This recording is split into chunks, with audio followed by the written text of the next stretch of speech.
So have you ever tried to figure God out like it's some kind of math problem? You know, balancing mercy on one side and justice on the other, trying to make it all add up? Well, today, we're going to dive into a sermon that says that whole approach might be where we're going wrong. It suggests that the deepest truths about God aren't found in a formula at all, but in a story. Okay, this quote right here is the foundation for everything we're about to talk about. And get this isn't someone else's opinion about God. According to the book of Exodus, this is God introducing himself in his own words. He says he's compassionate and gracious, but then he also says he does not leave the guilty unpunished. You can feel that tension right away, can't you? And yeah, that's the big question, isn't it? How can you be both? All this boundless mercy and grace, but also this absolute, uncompromising justice. It feels like a paradox. But the sermon we're breaking down argues that the answer isn't a logical proof you solve. It's a historical drama that you watch unfold. All right, so here's how we're going to walk through the story. We'll start with a surprising moment God introduces himself. Then we'll look at two totally different ways of trying to understand him. From there, we'll actually trace his character through history, see where that story leads, and finally get into why thinking about it this way is such a game changer. So, first things first. That famous declaration from God? It didn't happen in some quiet, peaceful classroom. No way.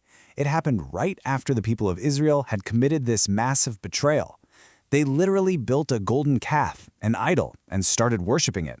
We're talking about a moment of absolute crisis, a total breakdown in the relationship. And that context is everything. It means this wasn't God just listing off some abstract attributes for a theology class. This was a direct, personal response to a catastrophe. He was defining who he is right in the middle of a very messy, very real story. And this leads us right to the sermon's central point. There are two fundamentally different ways we can approach this whole question of who God is. So on one side, you have what we can call abstract thinking. This is kind of a Greek philosophy approach, trying to define God using logic and concepts, almost like an equation. But the biblical approach that's being presented here is completely different.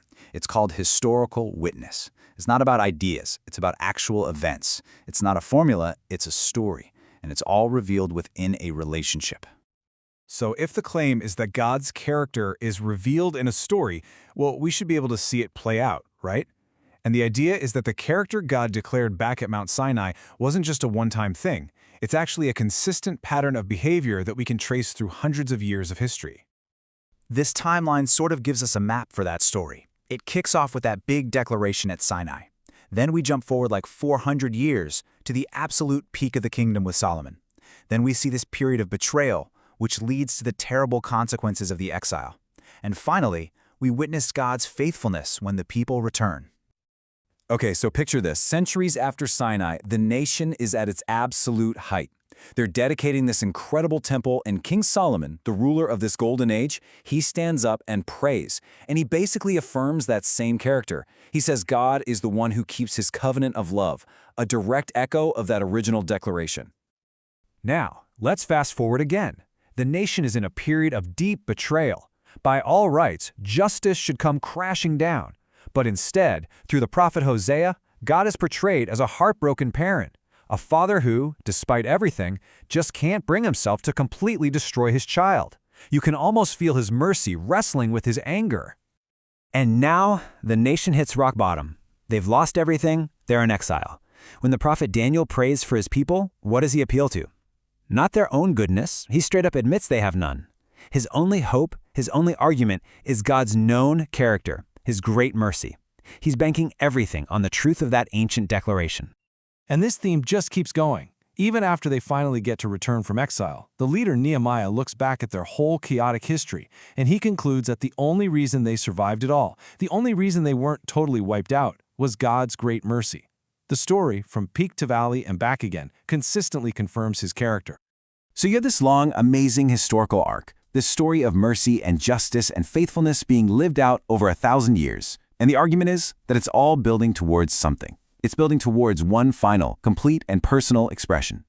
The sermon proposes that this entire historical witness, this whole grand story, finds its climax and its clearest picture in one person, Jesus. And the idea here is really powerful. In Jesus, God's character is no longer just a declaration or a pattern you see in history. It becomes a person. The abstract ideas of mercy and faithfulness become tangible in someone who understands human weakness and makes it possible for people to actually approach God and receive that mercy. So what's the big takeaway here? Why does it even matter if we understand God through a story instead of a list of concepts? Well, it turns out it changes everything. When you think in terms of a story, you see that true character is revealed through actions over time, especially in a crisis. That tension between mercy and justice, it stops being a logic puzzle you have to solve in your head and becomes a dynamic drama you get to witness. And maybe the biggest thing, a story doesn't just ask for you to agree with it, it invites you to be a part of it, to step into the relationship. This whole approach suggests that some of the deepest realities about a person's character, about love, about how mercy and justice can coexist, you just can't boil them down into a simple definition. They have to be shown. You can only really understand them when you see them lived out. And that leaves us with a pretty big question to think about. What other truths in our own lives are only truly revealed through a story?